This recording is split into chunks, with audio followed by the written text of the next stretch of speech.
O tempo de angústia é uma época, eu já falei, em que a humanidade rejeitará de maneira coletiva e definitiva o Espírito Santo de Deus. Na verdade, não é o Espírito Santo que vai sair da terra, porque ele é onipresente. É a humanidade que vai ficar cada vez mais surda em relação ao Espírito Santo de Deus. Tem outras passagens que falam a respeito disso. Eu já li Jeremias capítulo 30, versículos 5 a 7, para vocês, que Jeremias fala como é que seria, não é? E o que nós podemos falar mais sobre este tempo? A primeira coisa que eu falo é o seguinte: o que nós somos? Submissos a Deus ou pessoas que lutam com Deus? Chama a minha atenção que uma das possíveis traduções da palavra islamismo, Islã, seria submisso a Deus, a Alá. A palavra Islã significa submisso a Alá. Agora, a palavra Israel significa aquele que luta com Deus. Se você for olhar em termos de significado, é politicamente mais bonito e mais correto dizer que eu sou da fé do submisso a Deus, do que dizer eu sou da fé dos que lutam com Deus. Mas sabe por que eu sou da fé dos que lutam com Deus? Porque diferente do Islã, o Deus da Bíblia, ele não obriga, ele convida. Em segundo lugar, ele sabe que eu resisto. E para o meu bem, até no limite, ele luta comigo. Sabe como ele luta comigo? Como aquele pai que às vezes luta com o filhinho, porque ele quebrou o ombro, ou deslocou o ombro, e tem que ir ao médico para colocar no lugar. E a dor é muito grande. E a criança não vai querer. E muitas vezes o médico pede: mãe, ajude-me a segurá-lo aqui, porque eu vou colocar, e vai doer. E com dor no coração, querendo sentir a dor no lugar do filho, o que o pai faz? Segura. Ele segura. Às vezes num avião a criança quer levantar, ele segura. Deus segura. E uma outra razão porque a nossa religião é a religião dos que lutam com Deus, como ele lutou com Moisés. Queria matar Moisés na beira da estrada, e muita gente não entende isso. Até a mulher de Moisés falou: você é um sanguinário, o seu Deus também, porque ele lutou com Jacó e deslocou a coxa de Jacó. É porque ele sabe que muitos aprendizados só vêm pela luta. E para fechar as razões pelas quais Deus luta conosco, eu não sei se eu tenho aqui nessa noite alguém que... Eu sei que tem alguém que já passou pela carreira militar, mas eu não sei se tem mais alguém. Mas um treinamento de guerra não é feito jogando baralhos ou assistindo um filme sobre guerra. Treinamento militar para guerra, você treina lutando. É colocando o soldado dentro da barraca e jogando gás lacrimogêneo lá dentro, para ele poder ficar.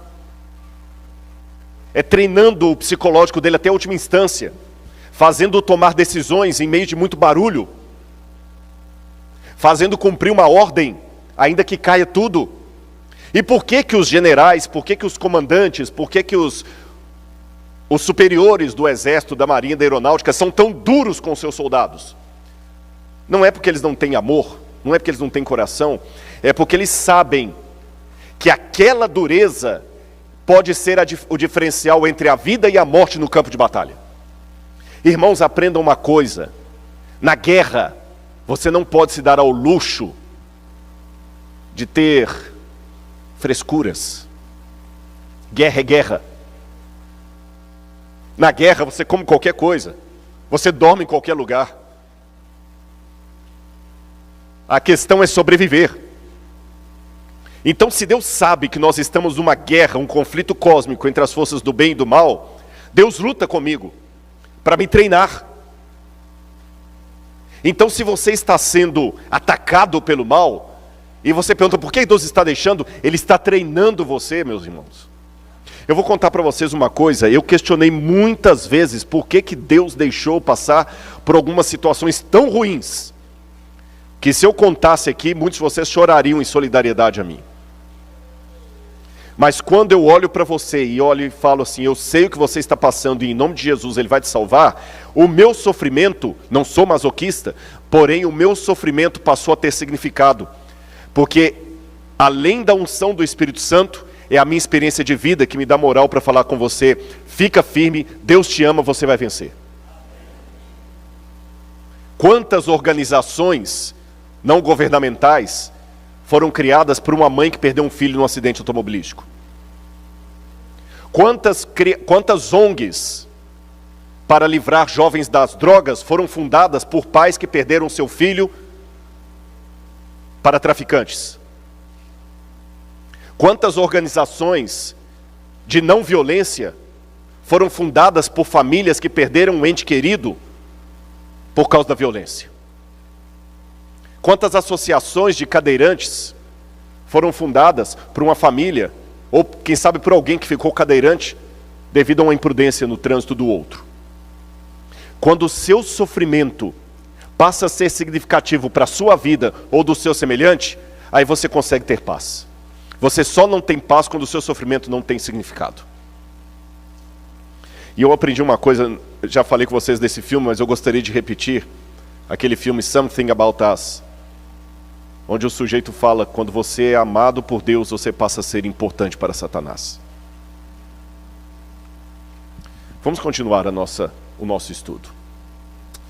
Além dessa angústia, nós temos também a informação de que haverá uma perseguição final dada aos filhos de Deus. Vamos ver Apocalipse, capítulo 13. Apocalipse, capítulo 13.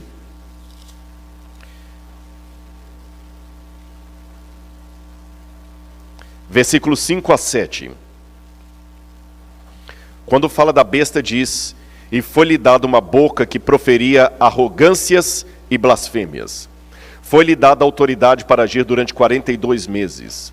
A besta abriu a sua boca em blasfêmias contra Deus, para lhe difamar o nome e difamar o tabernáculo, a saber, os que habitam no céu.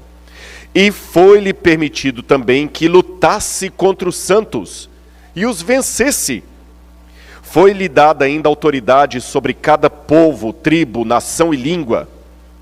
E ela será adorada por todos os que habitam sobre a terra, aqueles que desde a fundação do mundo não tiveram seus nomes escritos no livro da vida do Cordeiro, que foi morto. Lembram lá Daniel? Serão salvos aqueles que têm o seu nome no livro. Aqui vão seguir a besta, aqueles que não têm o seu nome no livro. E o verso 17 diz, verso 16, perdão, vamos ler do verso 15.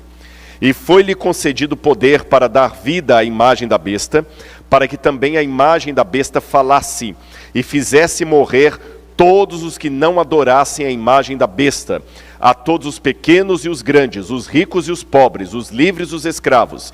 Faz com que lhe seja dada certa marca, na mão direita ou na testa, para que ninguém possa comprar ou vender, senão aquele que tem a marca, ou o nome da besta, ou o número do seu nome. É interessante também que em Apocalipse capítulo 6, versículo 9, nós temos também uma visão em que João vê os mártires que sofreram martírio ao longo da história do cristianismo. E os mártires, o sangue dos mártires, a alma, a vida deles, clama a Deus falando, até quando, verso 10, até quando, ó soberano Senhor, não julgas em vingas o nosso sangue dos que habitam sobre a terra? Aí o verso 11 diz, a cada um deles foi dada uma veste branca, e lhes foi pedido que repousassem ainda um pouco mais de tempo, até que também se completasse o número dos seus conservos e irmãos, que iam ser mortos igualmente eles foram. Então, irmãos, antes que a porta da graça se feche, alguns de nós talvez poderemos ter de dar a nossa vida por amor do Evangelho, ou perder algum ente querido por amor do Evangelho. Eu não sei o que é pior: morrer ou perder um ente querido que foi morto pelo Evangelho. E como você vai se comportar nesse tempo que eu estou descrevendo aqui para vocês? Bom, o treinamento já é feito como você se comporta hoje. Deus está em primeiro lugar na sua vida? Ou você está ocupado demais para Deus e tem desculpas e desculpas e desculpas para não entregar de uma vez a sua vida a Deus, para fazer de Deus o Senhor da sua vida? E muitas vezes você questiona assim: Rodrigo, desculpa, olha, se Deus é amor, por que Ele deixa eu passar por isso? Eu não mereço. Eu pergunto a você uma coisa: Jesus merecia a rejeição que Ele teve? Merecia? Jesus merecia ter sido traído? Jesus merecia ter sido trocado por um bandido? Jesus merecia morrer na cruz? Se Ele não merecia e passou por tudo isso, por que você se julga melhor do que Jesus, achando que você não merece? Por quê? Se Ele que não merecia passou, e Paulo fala, queremos ser semelhantes a Cristo em glória, mas devemos também ser semelhantes a Cristo no sofrimento. E não é uma questão de masoquismo, de ter prazer no sofrimento, não é isso, irmãos. Mas é um privilégio sofrer por Cristo e como Cristo. Nós não podemos sofrer como Cristo no sentido de salvar alguém através do meu sangue, porque eu não sou redentor. Mas Jesus falou: eles me odiaram, vão odiar você também. Agora, nós temos várias formas como os teólogos entendem esse tempo de angústia que eu acabei de descrever para vocês. Alguns teólogos da linha preterista acham que o tempo de angústia é apenas aquela angústia que Judá e Jerusalém passaram antes da destruição do templo no ano 70. Eu não concordo com isso. Há outro grupo de teólogos que acreditam que o tempo de angústia é apenas o sofrimento que a igreja passou ao longo das eras. Eu também penso que não, porque é um tempo de angústia muito específico. Outros pensam que o tempo de angústia será um caos no governo do anticristo. Eu estou nessa linha aqui. Só que nessa linha tem dois grupos de teólogos: os pré-tribulacionistas e os pós-tribulacionistas. Um acredita que a igreja vai ser arrebatada para não passar pela grande tribulação. Outros acreditam que não, que a igreja vai ficar aqui e enfrentar a grande tribulação. Pós-tribulacionistas, eu sou desse grupo. E um último grupo que eu não concordo também é o grupo idealista, que acha que o tempo de angústia é apenas uma metáfora para qualquer angústia da vida. Vamos ver aqui o que diz a história da igreja sobre isso. Aquela ideia, vou revelar para os irmãos uma coisa que vai surpreendê-los. A doutrina pré-tribulacionista, que ensina que a igreja vai ser arrebatada, essa doutrina só foi criada no final do século XVIII. A partir do final do século XVIII, Francisco Ribeira, que era católico, foi um dos primeiros a falar do que hoje é o dispensacionalismo. Depois dele, um evangélico chamado Darby pegou a ideia e começou a pregar na igreja. Depois dele, veio Scofield e criou a Bíblia anotada de Scofield, que ensinava o arrebatamento secreto e tudo mais. Depois de Scofield, você teve Hal Lindsey, que tornou a coisa mais popular ainda. E depois de Hal Lindsey, você teve Tim LaHaye. Esses nomes que eu elenquei para vocês aqui foram os criadores da doutrina do arrebatamento secreto e da igreja ser retirada da terra antes da grande tribulação. Mas do século XVIII para trás, você não encontra nenhum cristão que ensine a doutrina do arrebatamento secreto e da igreja sendo tirada antes da grande tribulação. Se eu pegar os pioneiros da reforma protestante, João Calvino, Lutero, Wycliffe, João Hus, todos esses aí, os albigenses, os cátaros, todos eles, até a Igreja Católica, vou mostrar para vocês, a uma ensinavam que a volta de Cristo não será um evento secreto, será um evento visual no céu, com poder e grande glória, e todo olho verá. A ideia da igreja será arrebatada para o céu de maneira secreta, rapture, é uma doutrina nova do século XVIII para cá. Isso não foi ensinado em nenhum momento da história do cristianismo, nem nos nomes que eu acabei de citar aqui para vocês. E vou mostrar para vocês que essa ideia do do tempo de angústia, com o fechamento da porta da graça, é o ensino mais antigo e tradicional do cristianismo. Quer ver? Vou dar apenas alguns exemplos, porque senão ficaria muito demorado aqui. Esse é o Didache. O Didache é o ensino dos 12 apóstolos. É um documento do 2º século que traz um pouco, é como se fosse um manual da igreja. O Didache é um manual de evangelização. O que as pessoas deveriam saber antes de se tornarem cristãs. E no Didache está escrito o seguinte sobre o tempo de angústia. 2º século, hein? Quando a ilegalidade aumentar, eles vão odiar, perseguir e trair uns aos outros. Então o enganador do mundo aparecerá reivindicando ser o Filho de Deus. E ele fará sinais e maravilhas, e a terra será entregue em suas mãos. E ele fará coisas iníquas que não foram vistas desde o início do mundo. Então a humanidade entrará no fogo da provação, e muitos serão levados a tropeçar, e muitos perecerão. Mas aqueles que perseverarem em sua fé serão salvos da maldição. É interessante que alguns, e olha que isso, eu quero chamar a atenção do Didache, porque o Didache foi escrito numa época em que as pessoas tinham na memória ainda o ensino do apóstolo João. Vocês entenderam? Que conheceram pessoalmente João. Eles estavam muito próximos da fonte apostólica. Alguns falam, não, mas a Bíblia fala, no Apocalipse fala que Deus promete que Ele vai nos livrar da provação. Então a igreja vai ter que ser tirada antes, Rodrigo. Não. Livrar da provação não significa ser retirado dela, mas ser salvo em meio a ela. Deus não livrou os companheiros de Daniel da fornalha ardente, impedindo-os de passarem pelo fogo. Olha como é o livramento de Deus. O livramento da fornalha ardente foi permitindo-os passar pela fornalha ardente e salvando-os em meio ao fogo.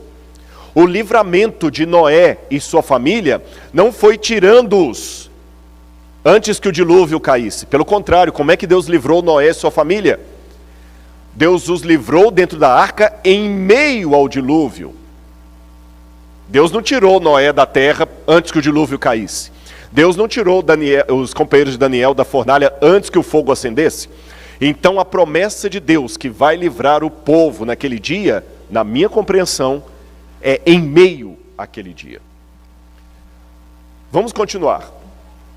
Um grande teólogo batista, George Ladd, um dos maiores especialistas em escatologia, infelizmente já falecido, escreveu livros maravilhosos sobre teologia sistemática. E esse livro, The Blessed Hope, a Bendita Esperança, ele afirma claramente que a bendita esperança não é a libertação da tribulação, é a união com o Senhor em sua vinda. George Ladd entendia que a volta de Jesus é um acontecimento histórico real no céu e não um arrebatamento secreto da igreja. E como ele, nós temos vários outros teólogos protestantes, Matthew Henry, que eu podia citar para vocês, Adam Clarke, e outros mais, Delitzsch, até o catecismo católico. Lembra que eu falei com vocês que até a igreja católica, você sabe o credo, né? Crê em Deus Pai Todo-Poderoso, Criador dos céus e da terra, e tal. E quando chega no final do credo diz, está sentado à direita de Deus Pai Todo-Poderoso, de onde há de vir a julgar os vivos e os mortos. Então vocês estão notando que essa aqui é uma doutrina que ela está permeada no cristianismo, no catolicismo, no protestantismo, no adventismo. Olha o que diz o catecismo católico. Antes da segunda vinda de Cristo, a igreja precisa passar por uma provação final que sacudirá a fé de muitos crentes. A perseguição que acompanha sua peregrinação na terra revelará o mistério da iniquidade na forma de um engano religioso que é o anticristo, um pseudo-messianismo pelo qual o homem se glorifica a si mesmo no lugar de Deus e de seu Messias que veio na carne. Eu concordo com o catecismo. Vocês estão notando que eu mostrei na Bíblia e ao mesmo tempo estou mostrando autores que não são da Igreja Adventista que estão dizendo o que eu estou dizendo. Lembra que eu falei, como mineiro, né? Que as minhas aulas, meus sermões e meus livros são um queijo feito de várias vacas? E é isso aí. Wesley dizia, Jerônimo dizia, desconfie do homem de um livro só. Jerônimo dizia, desconfie do homem de um livro só. Quando a pessoa tem uma pesquisa inteira feita só na opinião da avó dele, ou numa revista que ele leu, num site da internet, eu desconfio. Uma boa pesquisa, você tem que pegar várias fontes. Por isso que eu falei, já prometi, eu não posso prometer, me dá o seu WhatsApp, Rodrigo. Não, é impossível, você sabe, é sobre-humano, imagina, eu fico louco, né? Não dou conta. Mas o PowerPoint está liberadinho ali na igreja. Se você trouxer o seu pendrive, pode dar, não tem problema nenhum, pode copiar todos os PowerPoints desde o início até aqui, está liberado aí, tá bom? Eu até acredito que se transformar em PDF, ele fica mais leve, de repente pode até mandar por e-mail. Bom, Billy Graham, esse dispensa apresentações. Billy Graham também acreditava como eu estou apresentando para vocês. Olha o que disse Billy Graham. Eu ouvi o som distante de cascos e vi os cavaleiros do mal no horizonte de nossas vidas. Há sérios problemas à frente para o nosso mundo, para todos nós que vivemos nele. Será uma época de conflagrações nucleares, holocaustos biológicos e apocalipses químicos rolando sobre a terra, levando o homem à beira do precipício. A história vai fundo na batalha do Armagedon. Já vemos a sua sombra rastejando sobre a terra. E, irmãos, nós precisamos voltar a esses sermões. Não é a teologia do medo, é a teologia da advertência. É a teologia da advertência. Um dos maiores sermões pregados nesse país foi para o Jonathan Edwards, que pregou o sermão Pecadores nas mãos de um Deus irado. Ele descrevia o inferno com uma forma tão vívida que as pessoas se agarravam nos bancos da igreja com medo que o chão abrisse e elas caíssem.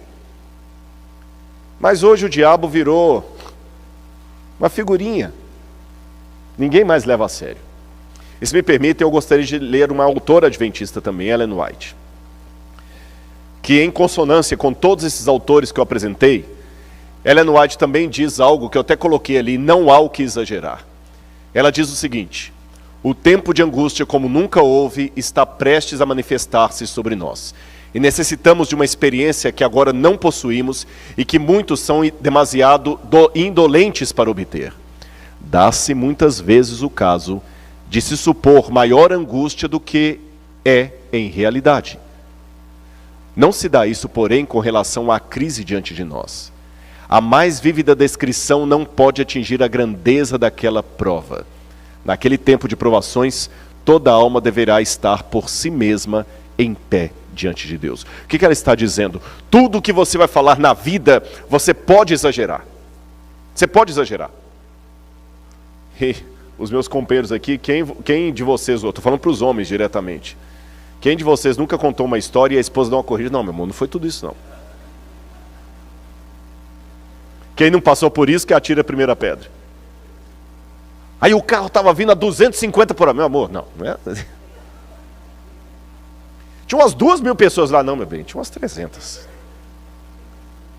Tudo que você vai descrever, você pode exagerar. Porém, com relação àquele tempo do fim, não há como exagerar. Por pior, por mais dantesco que você apresente o quadro, ele não é nem uma pincelada do que vai ser. Por isso que eu não tenho medo de falar que eu temo aquele dia. Deixe-me fazer uma aparente crítica que um descrente pode fazer. Rodrigo, isso aí não é síndrome de vitimismo? De fato, os sociólogos e os que trabalham com psicologia social dizem que o vitimismo pode ser uma forma social de compensar a identidade de grupos religiosos inexpressivos. Ele está presente na linguagem que usam e em sua cosmovisão. Ou seja, quando o grupo não faz diferença nenhuma, a maneira que ele encontra psicológica de sobreviver é falando que o mundo todo está contra ele. E esse, de fato, é o comportamento de seitas. Uma seita é aquela que acha que só vão ser salvos os que fazem parte dela. Se você não faz parte dela, por mais nice guy que você seja, você não vai ser salvo. Eles são inexpressivos. Aí eles criam uma cosmovisão de vitimismo, o mundo contra nós versus o mundo.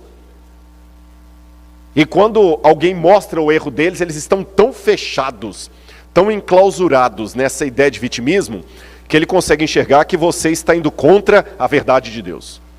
Síndrome de Messias. Aí surgem casos terríveis, como o de David Koresh, aquele da Guiana, Jim Jones, o pastor do diabo, reuniu um grupo ali, e quando todo mundo foi lá, põe todo mundo para se matar, porque o mundo está contra nós. Não, isso aqui, nesse caso específico, não é síndrome de vitimismo. Porque eu mostrei que o cristianismo, de um modo geral, já tem essa crença arraigada há muito tempo. E se você duvida, Rodrigo, é impossível que o mundo inteiro vá se voltar contra um grupo de fiéis? Não, olhe para trás na história e você vê que é possível. O mundo também duvidou que Hitler faria o que fez. Aliás, duvidou tanto que eu conheci em Belo Horizonte uma senhora, ela já está com mais de 90 anos. E na sua infância, ela foi da escolinha de Hitler na Alemanha. Ela foi da escolinha de Hitler. E ela falou para mim pessoalmente, Rodrigo, até hoje eu tenho dificuldade de acreditar que Hitler fez tudo aquilo que o povo fala. Porque qual a imagem que ela tinha do Führer? Um homem passando cortês com todo mundo, sedutor. As mulheres eram apaixonadas com Hitler. E quando ele falava, ele encantava as pessoas. A Alemanha, na Primeira Guerra Mundial, saiu em frangalhos. As pessoas levavam um carrinho de marco alemão para voltar com um pedaço de pão e uma salsicha para casa. Passavam fome. No inverno rigoroso da Alemanha, muitos morriam de frio porque não tinham nem madeira para poder aquecer uma lareira. Hitler tirou a Alemanha do buraco. Hitler salvou o povo alemão. Hitler trouxe de novo orgulho para o povo alemão. E ele fez o povo alemão acreditar que eles não eram maus, que eles não eram escória. Ele trouxe a dignidade. Ele enalteceu os alemães. Ele tornou a Alemanha uma superpotência. Muitos alemães não acreditavam que milhões de pessoas estavam sendo mortas. Parecia teoria da conspiração. Nem os Estados Unidos da América acreditaram. Nem Roosevelt, no primeiro momento, acreditou. Einstein custou a convencer alguns alemães da ameaça... Einstein custou a convencer alguns americanos da ameaça que Hitler representava. Quando Einstein escreveu a carta dele alertando sobre a bomba atômica, muitos americanos não acreditaram em Albert Einstein. Por isso que os aliados chegaram só no fim. E até hoje há pessoas que acham que é mentira esse negócio de 6 milhões de judeus mortos. Mas eu sei que não é. Eu já visitei o campo de concentração nazista. Eu conheço judeus que perderam parentes. Olha, irmãos, dificilmente uma coisa me irrita tanto quanto uma vez um irmão de igreja mandou uma carta para mim, entregue por outro lá. E se esse irmão estiver assistindo hoje, que ele trema, porque eu não estou nem aí. descendente de alemão, falando para eu parar de falar mal de Hitler e da Alemanha, porque isso é mentira, é contra dos judeus. Eu fiquei tão irritado, tão enojado. Aí eu pensei, não, mas ele é um irmão da igreja há muitos anos. Eu falei, olha, desculpa, esse irmão ele tem que mudar a cabeça dele. Eu desconfio da salvação dele falando uma besteira dessa. Que é complô dos judeus inventarem o holocausto. Como eu tenho um amor pela história de Israel, eu fui lendo aquilo ali, mas foi me dando um estado de nervo que eu não aguentei. A Laura lembra como é que eu fiquei. Até hoje tem pessoas que duvidam. Mas se eu estou falando para pessoas sensatas que sabem que o holocausto aconteceu e que 6 milhões de pessoas foram mortas, e se eu estou falando para pessoas sensatas que sabem que enquanto eu estou falando aqui, tem governos, já aproveitando que tem africanos aqui, tem governos totalitários na África que estão matando pessoas porque são de outra etnia. Olha o que aconteceu em Ruanda. Então não digam que a perseguição final é um mito, ela pode acontecer. E sabem qual que é a receita da maldade? Primeiro, uma crise. Crise é a oportunidade para surgirem heróis e enganadores. Pode olhar. Tem muito advogado corrupto que a especialidade dele é pegar pessoas fragilizadas. É alguém que perdeu a casa no incêndio? É o pai que perdeu um filho no acidente? É o imigrante sem documento, que está fragilizado? A oportunidade, a crise é a oportunidade para os heróis e para os bandidos. Segundo ingrediente da receita da maldade, um povo sem rumo. Um povo que não sabe para onde está indo. E curiosamente nós estamos com uma crise e estamos com um povo sem rumo. Falei essa semana das crianças que estão querendo limites, que ninguém, os pais não dão limite mais. O pai não dá limite, a mãe não dá limite. Ele está sem rumo. Cresceu a vida toda sem ouvir um não. Aí quando ele é adolescente vai namorar uma menina. Quando ela fala não, ele vai lá e mata. Fica no quarto trancado o dia inteirinho jogando o joguinho lá. E se você falar com o pai vira bicho. Aí depois ele compra uma arma, vai lá na escola e mata todo mundo. Aí todo mundo, como? Isso não aconteceu da terça para quarta-feira. Aí depois ele se alia ao Estado Islâmico, porque ele quer limites, ele quer um ideal, ele não sabe nem porque que ele está vivendo. É a sociedade líquida que eu mencionei ontem. Terceiro ingrediente, uma índole má coletiva. Quarto, um marketing. Nós temos o caso de Hitler, a senhorita Leni Riefenstahl e Joseph Goebbels, os líderes da propaganda de Hitler. Há um marketing bem feito. O marketing é a coisa mais perigosa que tem. Eu li um livro uma vez, cujo título era Biology. Mas não estou falando de biologia. Biology. Não precisa traduzir. To buy. Biology. E esse livro, um livro de capa amarela, grosso assim, eu assustei com o que eles mostram ali, como o marketing faz tudo para atrair você, seduzir você e lhe obrigar a comprar. Aliás, é interessante, principalmente os jovens. Muitas vezes você não quer ficar na igreja porque você não aguenta o tanto de não que a igreja dá, né? Não pode fazer aquilo, não pode fazer aquilo outro. Ah, não, para com isso. Mas você vive num mundo que lhe dá um monte de ordens e você obedece sem questionar. Eu creio que os comerciais aqui dos Estados Unidos não são diferentes do Brasil. Pelo menos no Brasil, as propagandas são sempre ordens. Compre, venda, faça, beba, tome, experimente. Você não está vestindo a roupa que você está vestindo porque você gosta. Você está vestindo porque um estilista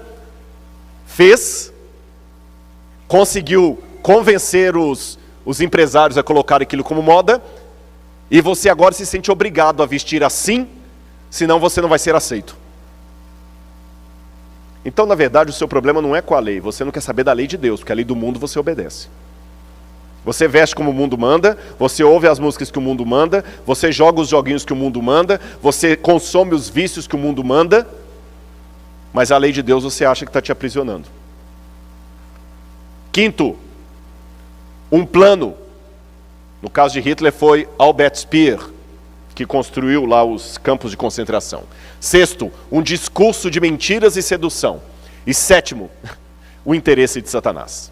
Dei para vocês aí a receita de uma maldade coletiva.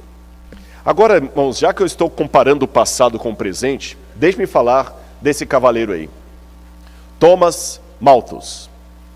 Em 1798, Thomas Malthus assustou o mundo com uma previsão apocalíptica, catastrófica. Thomas Malthus, ele fez uma previsão e ele percebeu, em 1798, o ano que marca o tempo do fim, que o crescimento da população seguia uma escala geométrica, mas a produção de alimentos seguia uma escala aritmética. Logo, você tem mais pessoas nascendo do que alimento sendo produzido. Então, Thomas Malthus, é até chamada teoria malthusiana, ele falou assim, que o mundo vai entrar no caos, e só vai sobreviver quem tiver mais força, para brigar com o outro pelo alimento. Essa teoria de Thomas Malthus foi tão forte, que Charles Darwin, ao escrever o livro Origem das Espécies, ele admitiu que foi a teoria de Thomas Malthus que deu o insight para ele trabalhar a teoria da evolução das espécies, a evolução do mais forte. Eu tenho uma boa e uma má notícia para dar para vocês. A boa notícia é que Thomas Malthus estava errado. Na verdade, é o contrário. A população cresce em escala aritmética e os alimentos em escala geométrica. O mundo produz mais alimento do que gente. Essa é a boa notícia. A má notícia é que os alimentos estão concentrados numa fatia muito pequena da população. Então agora alguns teóricos estão voltando a falar do neomalthusianismo. Estão reacendendo a teoria de Thomas Malthus com medo de o mundo entrar numa crise de violência e guerra civil sem precedentes por causa da escassez de alimento e água. Eu quero falar de um outro estudo feito por um psicólogo, John Calhoun, Behavioral Sync, o ralo comportamental. Eu até printei ali o artigo científico dele. John Calhoun, ele pegou vários ratos daquele Norway Rats e colocou dentro de uma gaiola. E ele percebeu que os ratos têm um comportamento muito semelhante ao comportamento humano. Por exemplo, os ratos, eles tinham a via pública e nenhum rato fazia a sua toca na via pública. E nenhum rato entra na toca do outro, mas ele sempre transita na via pública. Como aqui nos Estados Unidos, no trespass. Respeitam. As ratazanas só eram cortejadas por um macho, ou por vários machos, quando ela entrava no cio. Ela escolhia com qual macho ela ia ter os bebês, e o macho escolhido procriava com ela e ajudava a criar os bebês. E o macho saía, trazia comida e entrava para a casinha. Parecia uma sociedade humana. Só que John Calhoun fez o seguinte, ele começou aos poucos a tirar o alimento, ou dar a impressão para os ratos que o alimento estava pouco. Irmão, sabe o que começou a acontecer? O comportamento dos ratos foi mudando. Foi mudando e eles começaram a se destruir. E o que chamou a atenção de John Calhoun no final, quando vários ratos começaram a se matar, é que agora, por exemplo, quando a escassez de alimento começou, os ratos mudaram o comportamento deles. Por exemplo, agora a ratazana não era mais cortejada pelos ratos quando ela entrava no cio. Mesmo fora do cio, a ratazana era atacada por 3, 4, 5 machos de uma só vez. E violentada. e depois morta. E alguns ratos chegavam e faziam relação com o cadáver. Começou a acontecer entre os ratos canibalismo. As relações começaram a ficar de curta duração. Os ratos começavam agora a devorar os filhotes assim que nasciam. Alguns ratos começaram, que eles chamavam de sondadores, começaram a andar apáticos no meio dos outros. Outros começaram a se reunir em gangues.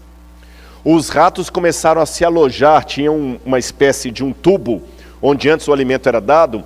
Os ratos começaram a se alojar naquele tubo e os dominantes ficavam no topo e obrigavam os mais fracos a vir trazer comida para eles. Alguns ratos machos começaram a se insinuar para outros ratos machos. E algumas ratazanas fêmeas começaram a se insinuar para outras ratazanas fêmeas. E antes que alguém me critique, está falando contra, estou apenas descrevendo o que está no artigo do John Calhoun. Se você está achando ruim, processe John Calhoun, num processo que ele morreu. Mas o artigo está isso. O comportamento de dois machos ou duas fêmeas não existia entre os ratos da espécie Norway. Mas nessa situação começou a acontecer e em escala crescente. Depois dessa pesquisa, que assustou muito os sociólogos, a pergunta que se fez é: será que o que aconteceu com os camundongos, os ratos Norway, pode acontecer com a sociedade hoje? John Calhoun morreu, a pesquisa dele, a resposta não foi dada, mas até hoje existem alguns psicólogos behavioristas de psicologia comportamental que ainda se fazem a pergunta com medo de uma resposta. Será que os experimentos de John Calhoun demonstram o que pode acontecer com a humanidade se houver escassez de alimento? Bom, Jerusalém, quando o alimento estava escasso, as mães começaram a comer as crianças. E as pessoas começavam a se matar. O neomalthusianismo que eu falei com vocês, ele está sendo revisitado, porque hoje, apesar de haver mais produção de alimentos do que nascimento de crianças, há 4 segundos é o tempo que separa cada uma das mortes no mundo por fome. Acabou de morrer alguém agora por fome no mundo. Morreu mais um. Morreu mais um. A cada 4 segundos, uma pessoa morre por fome no mundo. Por isso que alguns estão reacendendo a teoria de Thomas Malthus, que o alimento está escasso. 1 em cada 6 habitantes do planeta passa fome. Quase 1 bilhão de pessoas. 1,4 milhão de crianças correm risco iminente de morrer de fome. Mais de 1 bilhão de pessoas, 18% da população mundial, não tem acesso à quantidade mínima de água para o consumo. Entre 100 pessoas, uma estaria morrendo de fome. Se o mundo fosse reduzido a 100 pessoas, entenderam a comparação? Se o mundo fosse reduzido a 100 pessoas, significam que 15 estariam desnutridas, 21 com excesso de peso. Eu tenho outros números aqui que eu acabei não colocando. Enquanto isso, no mundo de Deus, um estudo observa que, apesar dos progressos nas últimas décadas, cerca de 800 milhões de pessoas não têm comida suficiente. No total, seriam necessários 267 bilhões de dólares por ano para acabar com a fome no mundo. Se eu quiser acabar, além da fome, com os problemas de saneamento básico, habitação e outras coisas mais, eu precisaria de 1,2 trilhão de dólares no mundo para poder acabar com isso. E onde é que nós vamos conseguir essa quantidade de dinheiro? Eu vou falar com vocês onde é que a gente vai conseguir essa quantidade de dinheiro. Onde é que nós podemos conseguir dinheiro para acabar com a fome no mundo? Segundo dados da ONU, o tráfico de drogas, não o seu combate, o tráfico, movimentam 300 bilhões de dólares por ano. Esses dados já têm 5 anos, então estão desatualizados. A prostituição é o segundo maior negócio do mundo, com cerca de 108 bilhões de dólares por ano, levando em conta a opacidade que envolve a rede, o que dificulta um cálculo exato. Isso aqui é uma estimativa. O terceiro lugar é ocupado pelos bancos, que movimentam 115 bilhões de dólares por ano. Embora nem tudo mude, algumas entidades acumulam em seus cofres até 800 bilhões em ativos. Em 2019, em 2019, os 2.153 bilionários que havia no mundo tinham mais dinheiro do que 60% da população do planeta. Entenderam isso? 60% de todo o PIB mundial está nas mãos de 2.000 e poucas famílias. O mundo não aguenta isso mais. Em quarto lugar, jogos de azar, que só na Espanha gastam 35 bilhões por ano. Se eu juntar esses valores aí, eu tenho dinheiro para acabar com a fome no mundo. Alguém pode perguntar, tá, e a igreja? Por que você não pega o dia da igreja também aí? Bom, para dar uma satisfação para vocês, não posso responder de todas as igrejas, mas é assim que é distribuído o dízimo da Igreja Adventista do Sétimo Dia. Nós não cobramos para pregar, para dar palestras, e o dízimo não fica na igreja local. Ele é justamente distribuído naquelas várias fatias lá que vocês podem ver, para que a igreja possa ser mais participativa possível. E o presidente mundial da Igreja Adventista não tem um salário maior do que o pastor Marcos dessa igreja. O presidente da divisão sul-americana não tem um salário maior do que o meu. E o meu salário não é maior do que um pastor de uma igreja do interior. Tá bem? Só para dar essa explicação, porque eu sei que alguém vai ouvir. Tá, por que ele não fala do dinheiro das igrejas? A sociedade está indo por ralo abaixo. A Organização das Nações Unidas para a Alimentação e Agricultura publicou um estudo sobre o impacto econômico e ambiental do desperdício de alimento. São mais de 1,3 bilhão de toneladas de alimento desperdiçados todos os anos, o que dá um prejuízo de 750 bilhões de dólares por ano em desperdício de alimento. E esse país aqui está medalha de ouro. Agora consideremos alguns textos. Publicado na Review and Herald, de 22 de novembro de 1906. O tempo de graça não durará muito mais. Deus está retirando da terra a sua mão refreadora. Por longo tempo ele tem falado a homens e mulheres mediante a atuação do seu Santo Espírito, mas eles não têm atendido ao apelo. Agora está falando a seu povo e ao mundo por meio de seus juízos. Agora! O tempo desses juízos é um tempo de misericórdia para os que ainda não tiveram oportunidade de aprender o que é a verdade. O Senhor olhará para eles com ternura. Tempo do juízo agora. E como é esse tempo de juízo? Apocalipse, capítulo 16.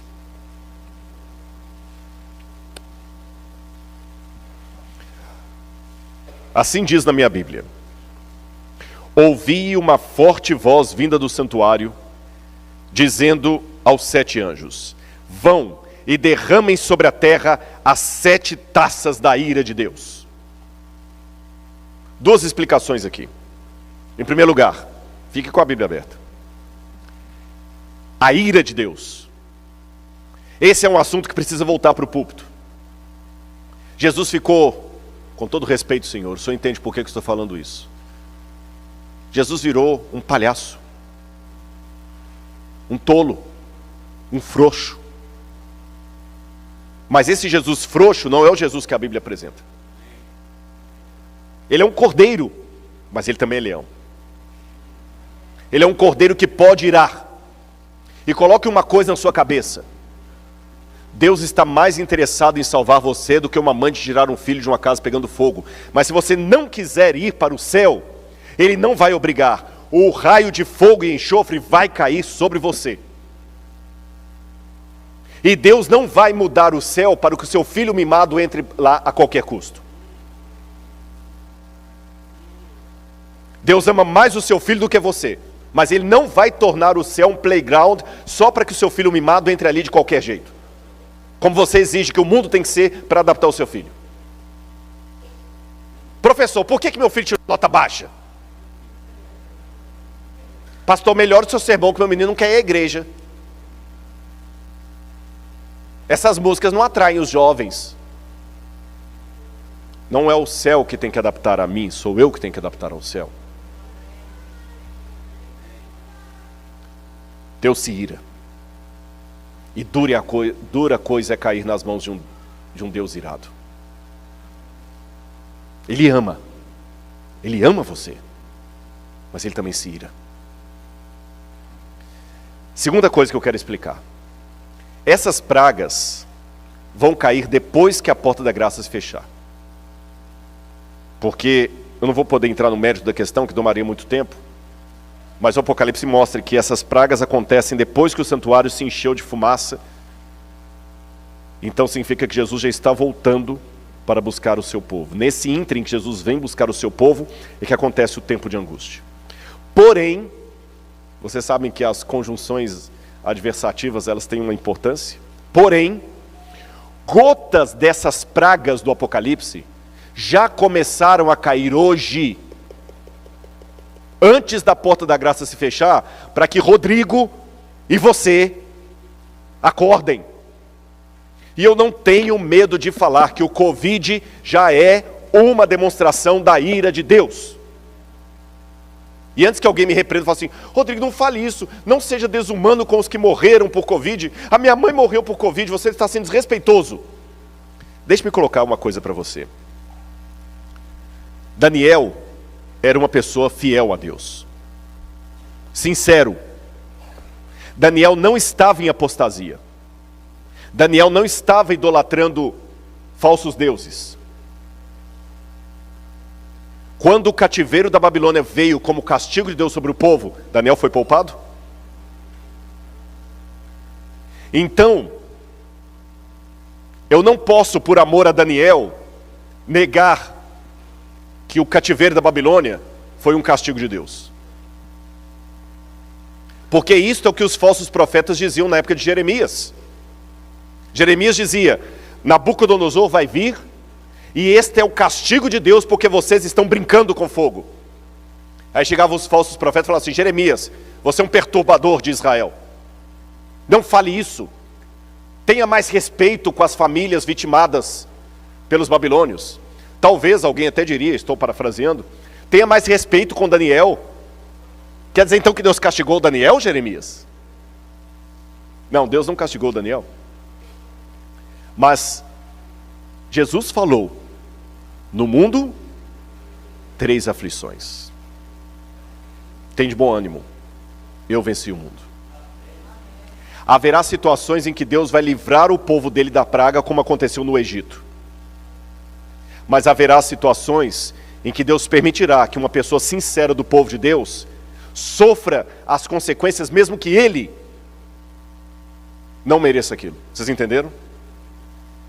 Com isto apresentado, eu quero deixar bem claro: eu perdi pessoas que eu conhecia para o Covid.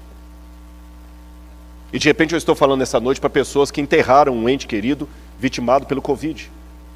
Por favor, aceite as minhas condolências com todo o meu coração, não estou sendo insensível não.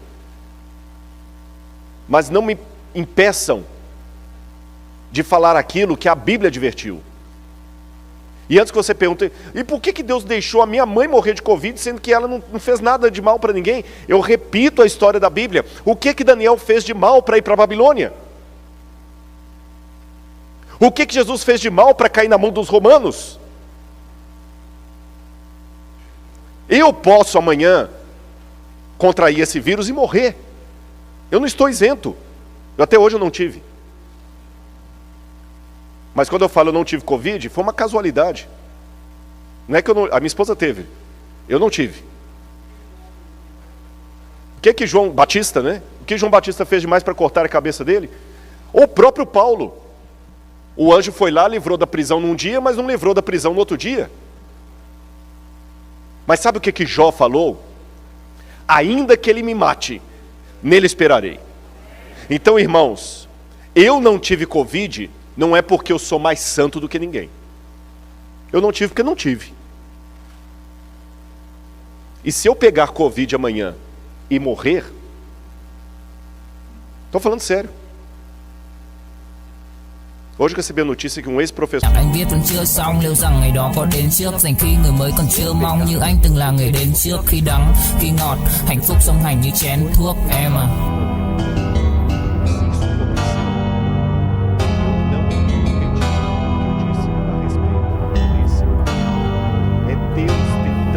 Đầu em lúc nào cũng đơn giản, em ca từ anh chỉ mộc mạc, không cần quá nhiều điều cao siêu, mọi thứ bắt nguồn từ gốc gác, không phải bông đùa hay chốc lát, càng không tự nhiên mà bộc phát, là bao nhiêu ngày tháng suy tư và thể chẳng anh dần hốc hác. Em hâm em ngu si, anh âm thầm như cu ly, chỉ biết yêu em không chủ ý, dù em nhạt nhẽo chẳng thú vị, khóe mắt của em là vũ khí, nhìn em vui vẻ đã đủ cười, không dám.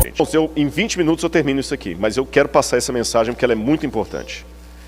Abra a Bíblia comigo em Eclesiastes. Preparem para se assustar com um texto pesado.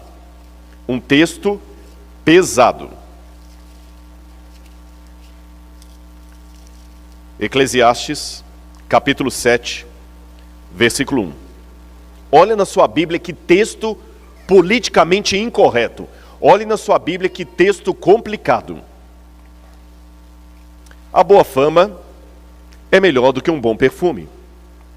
E o dia da morte é melhor do que o dia do nascimento. Melhor é ir à casa onde há luto do que à casa onde há banquete. Vou parar aqui. Vocês querem que eu leia de novo? Melhor é ir à casa onde há luto. Quem acredita na palavra de Deus, diga amém.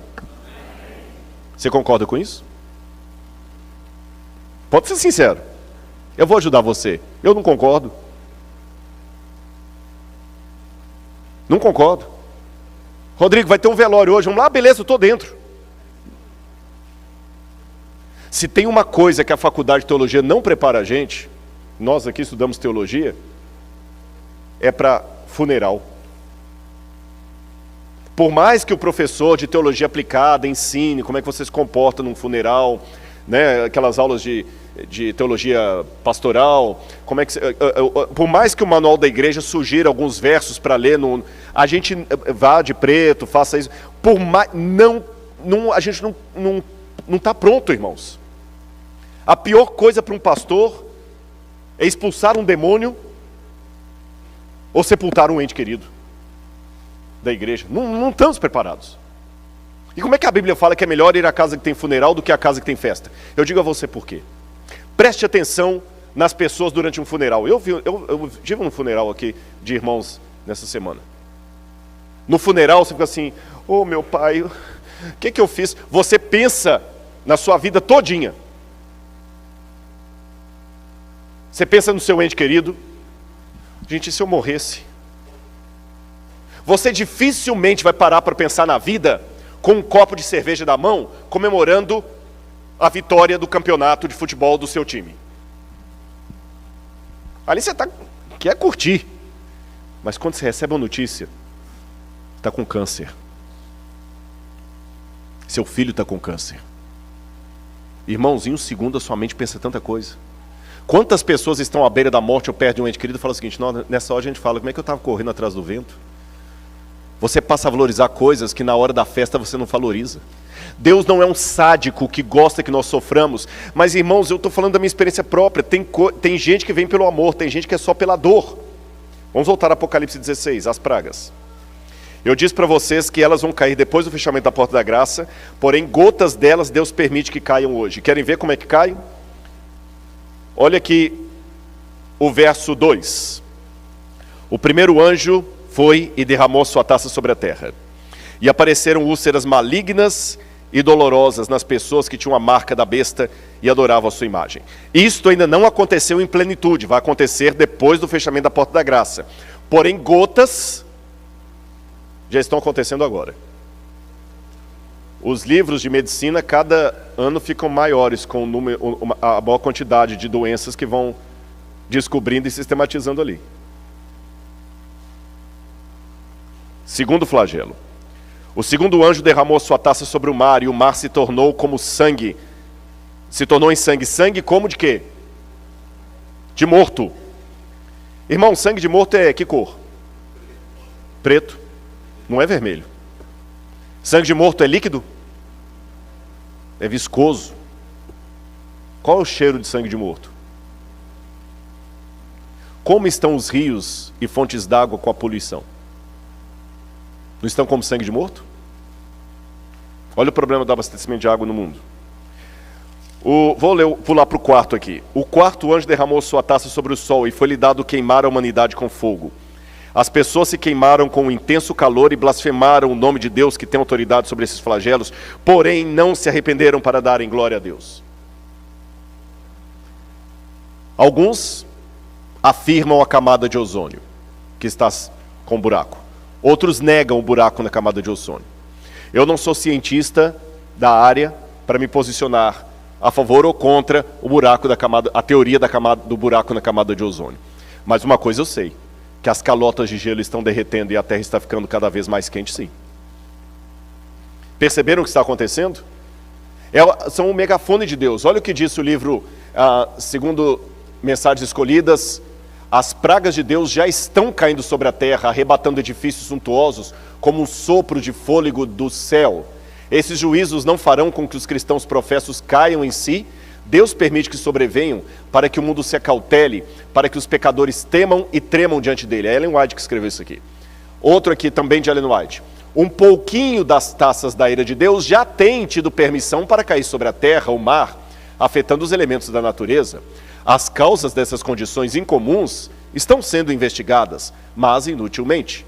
Deus não tem impedido que os poderes das trevas levem avante sua nefanda obra de poluir o ar, uma das fontes de vida e nutrição, com um miasma fatal. Não somente é afetada a vida vegetal, mas o homem sofre de epidemias. E antes que alguém fale o seguinte: essa mulher é uma falsa profetisa. Deixa eu contar para você uma coisa. Ela escreveu isso em 1891. Hoje é redundante o que ela escreveu. Mas em 1891, sabe quantos cientistas falavam sobre poluição? 0. Nenhum. O primeiro livro escrito falando sobre poluição do ar, e que mesmo assim foi ridicularizado pelos cientistas, foi Silent Spring, de Rachel Carson, publicado na década de 1930. 1930. 40 anos depois que Ellen White falou aquilo, é que surgiu o primeiro livro alertando para a poluição do ar. Quando ela falou aquilo na época, nem os adventistas podiam endossar aquilo. 40 anos depois que foi surgir o primeiro livro e foi ridicularizado pela ciência. Demorou mais 20 anos depois disso para a ciência começar a falar de poluição. Então, quando eu falei com os irmãos, não que as pragas sejam apenas questão de poluição. As pragas vêm direto do santuário de Deus. Mas o que vemos hoje podem sim ser um sinal do que está acontecendo. E como é que Satanás prepara o terreno para o tempo do fim? Paulo falou que os homens perversos irão de mal a pior, enganando-se e sendo enganados. Então o que Satanás faz? Primeira coisa, alienação. Ele quer alienar as pessoas. Cria alienação, enche a mente com informações inúteis. Muitos cristãos hoje ficam preocupados só com a tentação, mas tem um outro grande perigo para os cristãos: a distração. Qual a diferença, Rodrigo? Vou falar qual é. Tentação, ler revista pornográfica. Distração, ler o The New York Times o dia inteiro. Ninguém vai te recriminar porque você está lendo o The New York Times. Você pode até abrir o seu celular e alguém fazer uma busca ali do histórico e achar lá The New York Times, The Washington Post, a Folha de São Paulo. Não é nada que você tenha um histórico de sites que ninguém pode ver. Só que o tempo que você gasta nesses sites permitidos pode tirar você da leitura da Bíblia, da Palavra de Deus, da comunhão. Cuidado com a distração. Glutonaria e intemperança. Mensana corpore sano.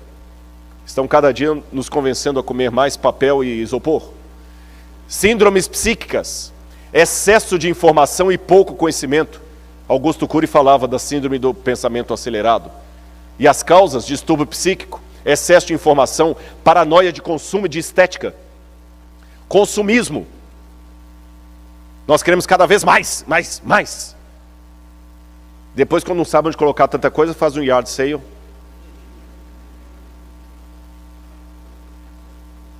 Geração rebelde sem causa. Já falei sobre isso. Crianças que não... Os próprios pais não põem limites em casa. Eles não sabem o que fazer com os filhos. Um Jesus apaixonado. Eu estou preparando uma palestra, já vou dar um spoiler para vocês, sobre o perigo da teologia humanista. Deus me ama, isso é ótimo. Quantos pregadores foram usados por Deus para mostrar o amor de Deus para as pessoas? Pastor Bullion, Morris Venden. Só que uma deturpação da pregação do pastor Bullion é aquela que coloca um Deus que ama tanto que ele deixa o trono dele para você sentar lá. Cuidado com essas teologias humanistas. Deus faz qualquer coisa para salvar você. Até música contando isso, tem. Deus faz qualquer coisa. Não, Deus não faz qualquer coisa. Deus foi ao sacrifício máximo por minha causa. Ele deu o filho dele para morrer na cruz do Calvário por mim. Isso é verdade. Mas Deus não faz qualquer coisa para me salvar. Deus não duela com o caráter dele. E tem uma teologia humanista aí, vista, desculpa, muitas vezes algumas músicas que parecem mais músicas de Roberto Carlos com temática religiosa. Como se Deus fosse um adolescente apaixonado que se você não for para o céu ele vai rasgar os pulsos. Não! Deus ama você, mas Ele não vai se suicidar porque você não quis ir para o céu. Visões unilaterais de Cristo. Uns veem um Cristo apenas como um carrasco, outros veem Jesus apenas como um mansinho. Não basta falarmos apenas coisas bonitinhas sobre Jesus. Temos que pregar quem Ele é. Ele é o Senhor da nossa vida. E tem um monte de teólogos e pregadores hoje que só vivem de fama falando coisas bonitinhas de Jesus. Jesus ama todo mundo. Jesus não condena. Jesus condena. Pelo menos o que está na Bíblia condena. É proibido proibir. Ah, Jesus não liga. Jesus não é radical. A igreja, há um perigo muito grande. Alguns na igreja se tornam resistentes, outros apáticos. Interessante que o intento de Satanás não é tirar muitos da igreja, é mantê-los na igreja, mas oferecendo um cristianismo apático ou excitante. A gente estava conversando ontem, voltando para casa. Há pessoas que são servos de Jesus, outros são fãs. Eu estava conversando com o pastor, eu falei assim, engraçado, o Schumacher está vivo ainda? Assim que começou a conversa no carro. Ele está vivo ainda, tem coma. Eu falei, e gastou toda a fortuna dele para manter a esposa, né? Eu falei, engraçado, cadê os fãs do Schumacher? Eu falei, os fãs na hora, o fã, ele só é fã enquanto está tendo glamour. Quando a pessoa sai da vitrine, o fã deixa de ser fã. E tem pessoas que não querem ser servos de Jesus, querem ser fãs de Jesus. Há igrejas lotadas de fãs de Jesus. Jesus é legal. Aí ele customiza Jesus do jeito dele. Mas quando Jesus apresenta a cruz, perde a graça. Crise externa, crise interna no meio do povo de Deus. Irmãos, para terminar, o livro O Grande Conflito diz o seguinte: para a sabedoria humana, tudo isso parece agora impossível. Mas ao ser retirado dos homens o Espírito de Deus, o qual tem o poder de reprimi-los, e ao ficarem eles sob o ataque de Satanás, que odeia os preceitos divinos, onde acontecer coisas estranhas. Quando o amor e o temor de Deus são removidos, o coração pode tornar-se muito cruel. Eu termino esse sermão, antes da música, dizendo uma coisa para vocês. Lembrem, vocês estão apenas ouvindo as minhas reflexões. Irmãos, eu também tenho medo do que está por vir. Eu não tenho vergonha de confessar isso para a igreja. Você ficou assustado com esse sermão? Eu também estou. Eu também estou assustado com a crise que aguarda o povo de Deus. Muito assustado. E eu não tenho vergonha de falar para os irmãos visitantes que estão aqui que uma grande parte dos adventistas do sétimo dia, é com lamento que eu digo isso, mas eu não vou mentir para vocês.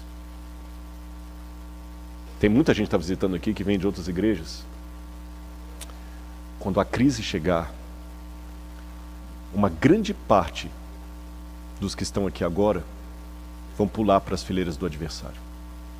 Uma classe numerosa. Eu não posso dizer quem é quem, porque, como eu falei na parábola do joio e do trigo, o meu papel é crescer e dar fruto, não é saber quem é quem. Mas pela profecia,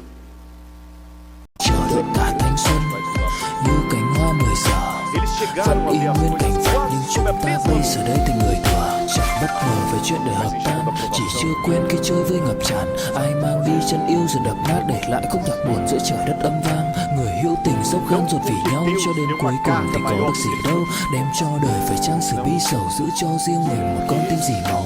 Nói sự câu chuyện độc thoại nội tâm, nhiều thứ anh cần học lại nội dung. Giá em ở đây trách móc phải lỗi lầm, thì cuộc đời anh các khóc lại đối xứng. Vì ai nên mang thanh xuân này vô định, kẻ hữu ý nhưng kẻ chỉ vô tình. Anh giống như Mr. Fantastic bởi vì hạnh phúc của anh biết vô hình. Em quer ficar mal na fita. Eu não posso apontar o dedo para ninguém aqui, porque se eu fizesse isso eu estaria pecando perante Deus. Mas eu posso implorar para a igreja que está me assistindo aqui e virtualmente. Ainda que seja verdade que uma classe numerosa vai pular para as fileiras do adversário, que você não esteja nessa classe. Eu sou muito cavalheiro, minha esposa sabe disso. Eu me sinto mal, por exemplo, se eu estiver andando e ela estiver atrás. Eu não faço só na fita, não é. Eu tenho muitos defeitos, mas eu tenho minhas virtudes também. Eu abro a porta do carro. Eu carrego o peso. Mas só tem uma coisa que ela não espere que eu dê a frente para ela: o reino dos céus. Lá você vai ter que entrar sozinho, com Jesus. Mas eu digo em termos... E não entregue o reino por causa do seu filho, do seu cônjuge, por causa do seu namorado, por causa do seu emprego. Essa crise vai vir, já sabe por quê? Porque hoje todo mundo está igual. A única forma que eu tenho de saber quem é joio e quem é trigo aqui dentro, estou me incluindo. Nem você sabe até que ponto eu sou sincero ou sou um hipócrita. Só tem um jeito. E esse jeito foi previsto por Sigmund Freud, o pai da psicanálise. Eu vou ler um trechinho do que Freud escreveu. Deixe alguém tentar expor à fome diversas pessoas de maneira uniforme. Com o aumento da urgência imperativa da fome, todas as diferenças individuais obscurecerão, e em seu lugar aparecerá a expressão uniforme do único desejo não silencioso, Thanatos e Eros. Eu vou pedir licença ao Dr. André para tentar explicar Freud, que é audácia. Eu disse que eu não faria uma palestra de uma área que não é minha, mas que eu poderia dialogar contra a área. Eu vou explicar para vocês o que Freud quis dizer. Freud quis dizer, munido da ideia da evolução das espécies, Freud disse que você só é educadinho porque tem comida para todo mundo. E quando você vê alguém comendo assim, sôfrego, ou indo na frente, nossa, que cara sem educação. Quando você está no supermercado, alguém passa na sua frente, nossa, sem educação, não teve berço não? Sua mãe não te deu educação não?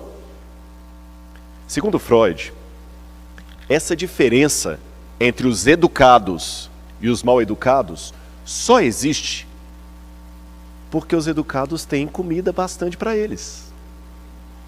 Mas Freud dizia o seguinte: tire a comida de todo mundo e você vai ver que os educados vão se comportar como os não educados. Até se você tirar a comida de todo mundo, depois de um tempo sem fome, jogar um hambúrguer ali no meio, até a rainha da Inglaterra vai te dar pescoção para atacar primeiro o hambúrguer.